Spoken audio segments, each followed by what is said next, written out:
Hello बच्चों, हाय। स्वागत है आप सभी का अपना चैनल एजुकेशन इज पावर में।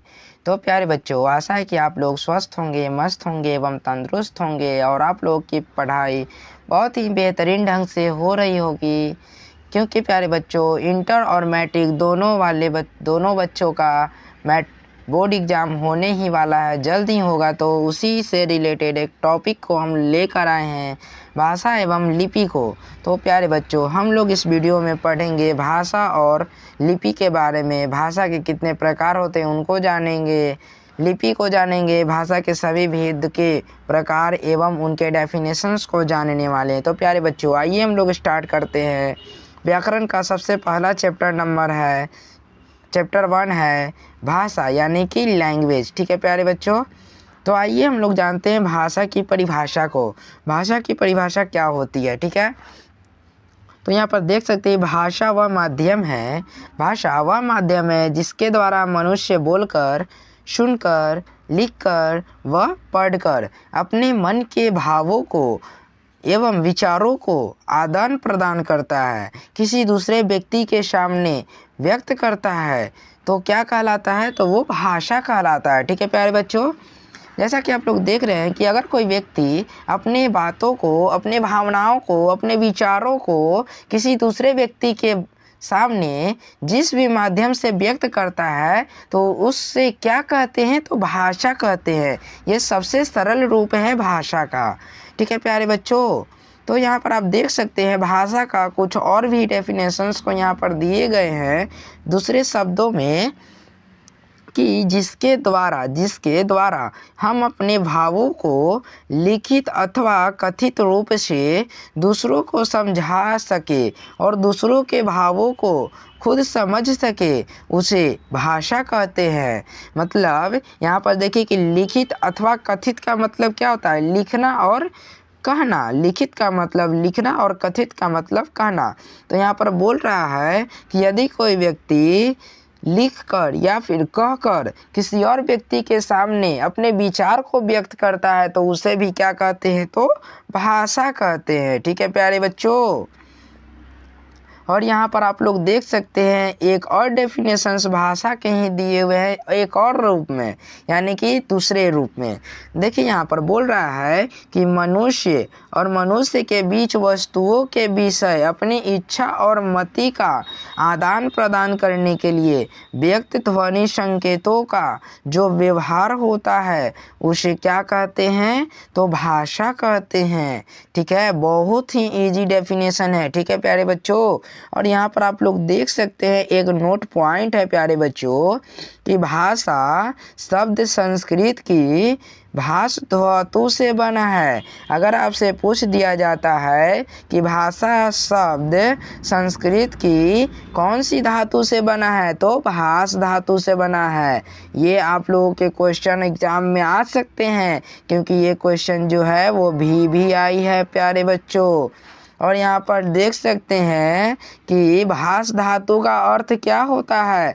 तो इसका अर्थ होता है बोलना। ठीक है प्यारे बच्चों, तो बहुत ही इजी सा डेफिनेशंस हैं, तो आप लोग इसको स्किप मत कीजिएगा, यानी कि आप लोग इस वीडियो को भी स्किप मत कीजिएगा, क्योंकि बहुत ही अच्छा वीडियो है और बहुत ही वीवीआई वीडियो है आप लोगों के लिए। वेरी वेरी इंपॉर्टेंट वीडियो है प्यारे बच्चों। और ये वीडियो प्यारे बच्चों क्लास 9th 10th 11th एवं 12th, ये 4 क्लास इस वीडियो को पढ़ सकते हैं। इन 4 क्लास के बच्चे क्या कर सकते हैं? तो इस वीडियो से पढ़ कर सकते हैं और पढ़कर अपने एग्ज़ाम में अच्छा प्रदर्शन कर सकते हैं। तो इन चारों क्लास के लिए यह वीडियो बहुत ही वेरी वेरी इम्पॉर्टेंट है। ठीक है, तो इस वीडियो को स्किप मत कीजिएगा और बहुत ही अच्छी तरीके से देखिएगा और अपने दोस्तों के साथ भी इस वीडियो को शेयर ज़रूर कीजिएगा।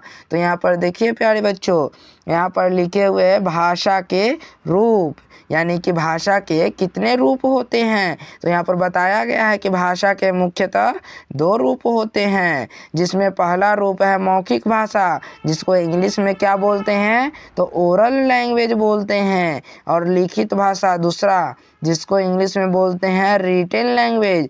कभी कभी प्यारे बच्चों आप लोगों के एग्ज़ाम में बोला जाता होगा या रूटीन में लिखवा दिया जाता होगा कि प्यारे बच्चों आप लोगों का फलाना तारीख को ओरल का एग्ज़ाम होगा, फलाने तारीख को लिखित का एग्ज़ाम होगा, तो इसका मतलब क्या होगा कि मौखिक मतलब ओरल, ओरल का मतलब मौखिक, यानी कि आप लोगों को उसमें बोलना रहता है, बोलकर अपने बातों को दूसरों के सामने प्रदर्शित करना रहता है।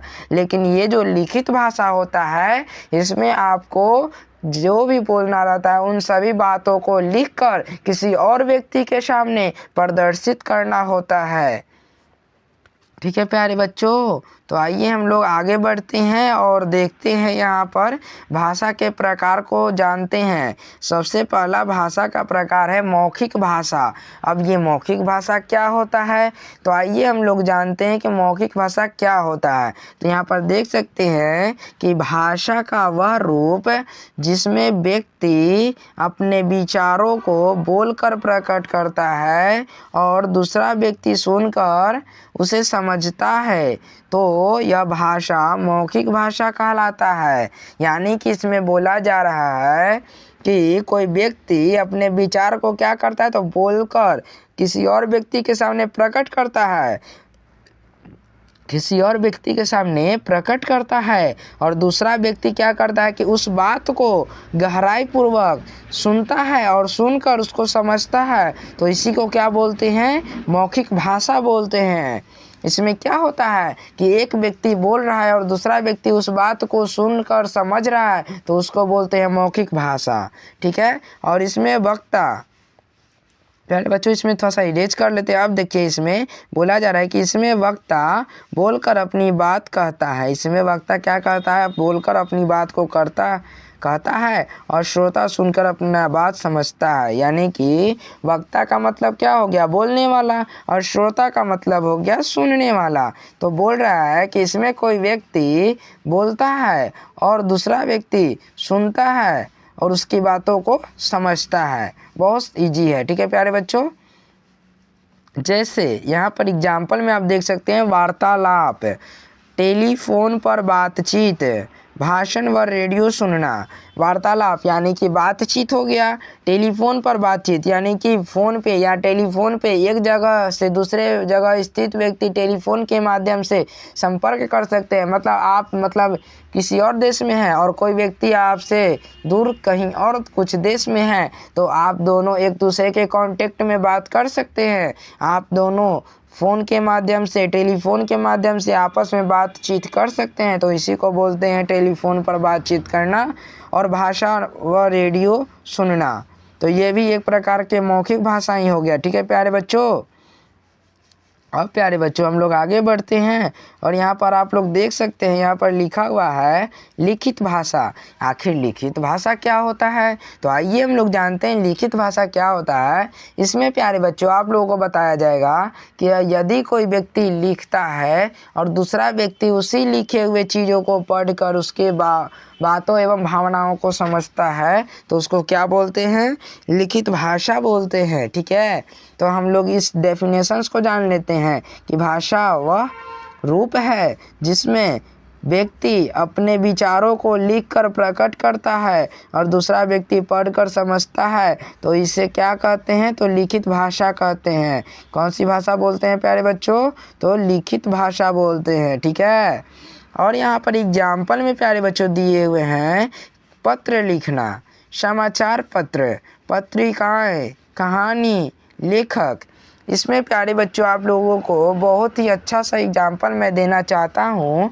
यहाँ पर पहले के ज़माना में प्यारे बच्चों फ़ोन वगैरह नहीं थे, टेलीफोन नहीं थी, तब प्यारे बच्चों एक व्यक्ति दूसरे व्यक्ति के दूर स्थित दूसरे व्यक्ति को अपना बात कैसे बताता होगा। तो प्यारे बच्चों यहाँ पर देख रहे हैं ना आप लोग पत्र लेखन, इसी के माध्यम से कोई व्यक्ति दिल्ली, पंजाब, हरियाणा या शहरों में या गांव से शहर तक अपने बातों को पहुंचाते थे। किसके माध्यम से, तो पत्र लेखन के माध्यम से।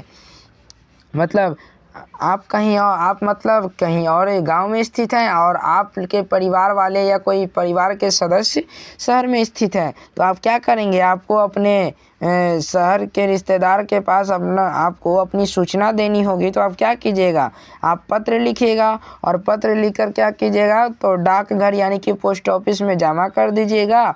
और जमा करने के बाद पोस्टमैन जो होगा वो आपके पत्र को लेकर जहाँ पर आप लोगों का एड्रेस होगा, जहाँ पर आपका भेजना होगा, वहाँ पर ले जाकर वो पहुँचा देगा। ठीक है, तो इसी प्रकार से आदान प्रदान होता था उस समय पत्र लेखन का, पत्र के द्वारा बातें होती थी। ठीक है प्यारे बच्चों, उसके बाद समाचार पत्र आया, यानी कि समाचार पत्र का मतलब क्या होता है, न्यूज़पेपर, यानी कि आप कहीं और स्थित रहते हैं और दिल्ली पंजाब देश विदेश की खबरें आप जान जाते हैं। कैसे, तो न्यूज़पेपर की सहायता से। और आज भी आप लोग जानते हैं प्यारे बच्चों, न्यूज़पेपर की सहायता से आप लोग जान सकते हैं। ठीक है, पत्रिकाएं, कहानी, लेख, ये सभी जो है वो लिखित भाषा ही होते हैं। आजकल के समय में बहुत सारे कहानी बुक्स में पढ़ने के लिए मिलते हैं, लेख पढ़ने के लिए मिलते हैं, तो ये क्या है, लिखित भाषा ही तो है। ठीक है, और प्यारे बच्चों मैंने आप लोगों को बताया कि भाषा जो होते हैं वो मुख्यतः दो प्रकार के होते हैं। कितने प्रकार के होते हैं, तो दो प्रकार के होते हैं। लेकिन सर अभी तो आप ये भी यहाँ पर दिखा रहे हैं सांकेतिक भाषा। आखिर ये म्यूट लैंग्वेज क्या है, सांकेतिक भाषा क्या होता है? आपने तो बताया था कि भाषा जो होती है वो दो प्रकार की होती हैं, लेकिन यहाँ पर तो तीसरी भाषा भी उत्पन्न हो गई।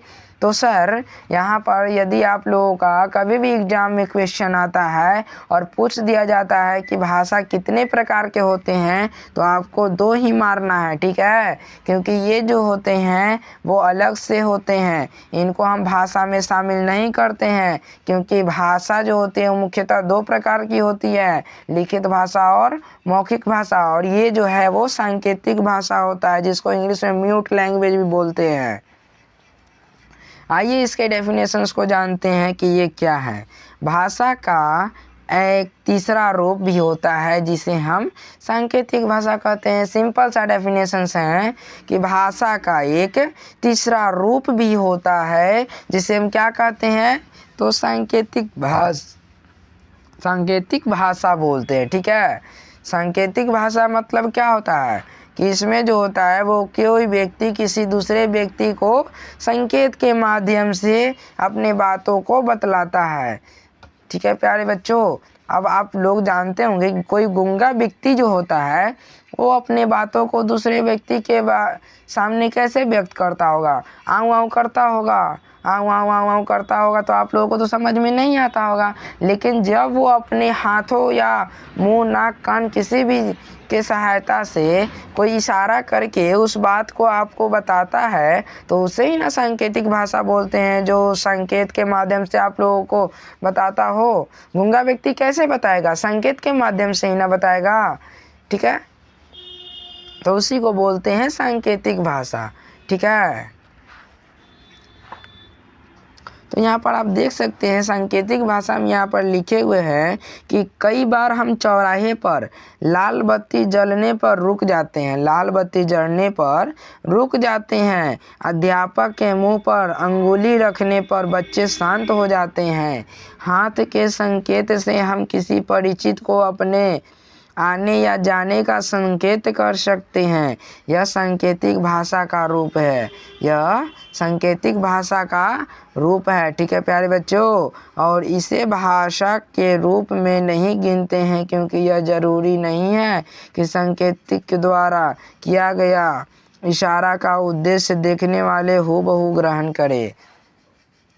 इसमें बोला जा रहा है कि कई बार आप लोग चौराहे पे जाते होंगे, ठीक है, तो वहाँ पर लाल बत्ती जलता है तो गाड़ी जो होती है वो रुक जाती है। या फिर यदि स्कूल में आप ले लीजिए, स्कूल में ही देख लीजिए या ट्यूशन में वगैरह में देख लीजिए, जब बच्चा ज़ोर ज़ोर से हल्ले करने लगता है तो अध्यापक जी आते हैं या मास्टर साहब आते हैं और मुंह पर उंगली रख देते हैं, तो बच्चा समझ जाता है कि यह मास्टरवा चुप रहेगा कर को। ठीक है, अब मास्टरवा का कहल हुआ, चुप रहेला कहल हुआ, तो बच्चा जो होता है वो चुप हो जाता है।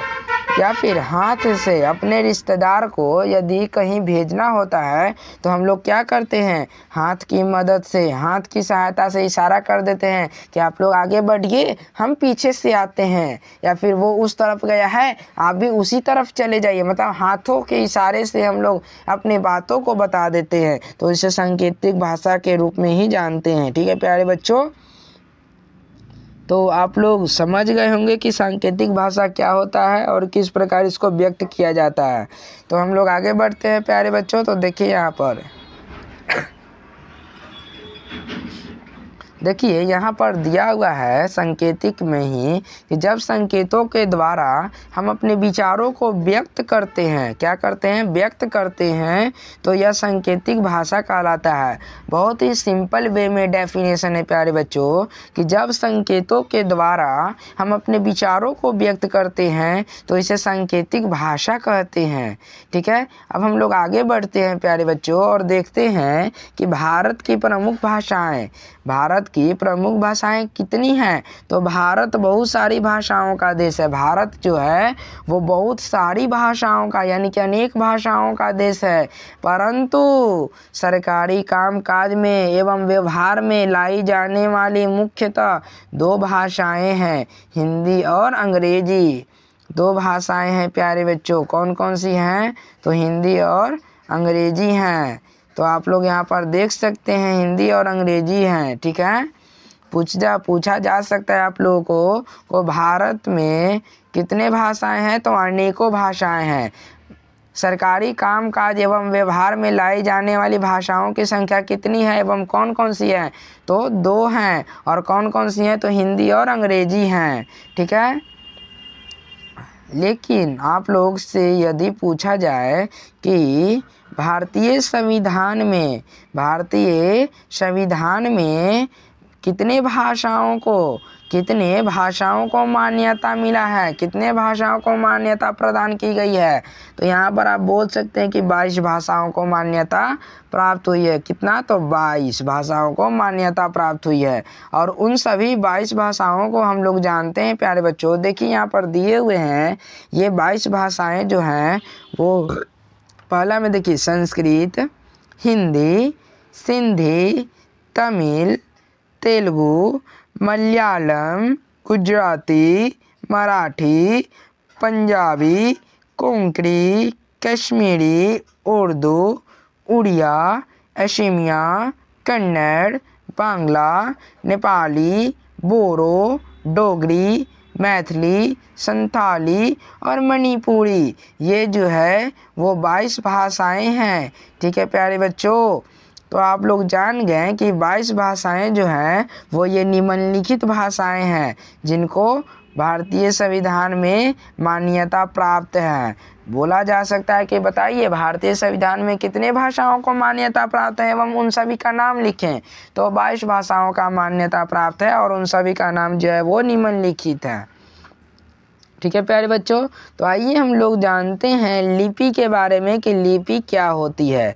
तो आइए हम लोग एकदम बेहतरीन तरीके से बेहतरीन परिभाषा के मदद से हम लोग जानेंगे कि लिपि क्या होती है।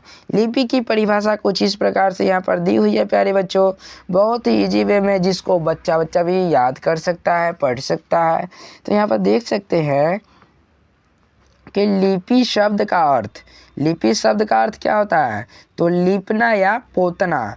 कोई पूछ दे आपसे एग्जाम में कि बताइए सर लिपि शब्द का मतलब क्या होता है, लिपि शब्द का अर्थ क्या होता है, तो लिपना और पोतना। आप लोगों को लग रहा होगा कि बहुत ही देहाती भाषा का प्रयोग किया गया है, लिपना और पोतना कोई लिपि शब्द का भी अर्थ होता है, तो हाँ सर, लिपना और पोतना जो है वो लिपि शब्द का ही अर्थ है। विचारों को लिपना अथवा लिखना ही लिपि कहलाता है, यानी कि जब आप लोग लिखते हैं किसी भी चीज़ पर पेन वगैरह से लिखते हैं तो उसी को बोलते हैं लिपना या पोतना। ठीक है, तो हम लोग आगे जानते हैं दूसरे शब्दों में एक और लिपि का डेफिनेशन दिए हुए हैं कि भाषा की उच्चरित मौखिक ध्वनियों को लिखित रूप में अभिव्यक्त करने के लिए निश्चित किए गए चिन्हों या वर्गों की व्यवस्था को लिपि कहते हैं। किसे कहते हैं? तो चिन्हों या वर्गों की व्यवस्था को क्या कहते हैं? तो लिपि कहते हैं। ठीक है प्यारे बच्चों, बहुत ही इजी सा डेफिनेशन है।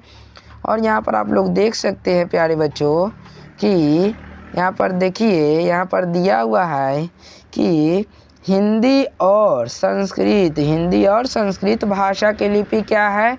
अगर आपसे पूछ दिया जाए कि हिंदी और संस्कृत भाषा की लिपि क्या होती है, तो देवनागरी होती है। क्या होती है? देवनागरी होती है। यदि आपसे पूछ दिया जाए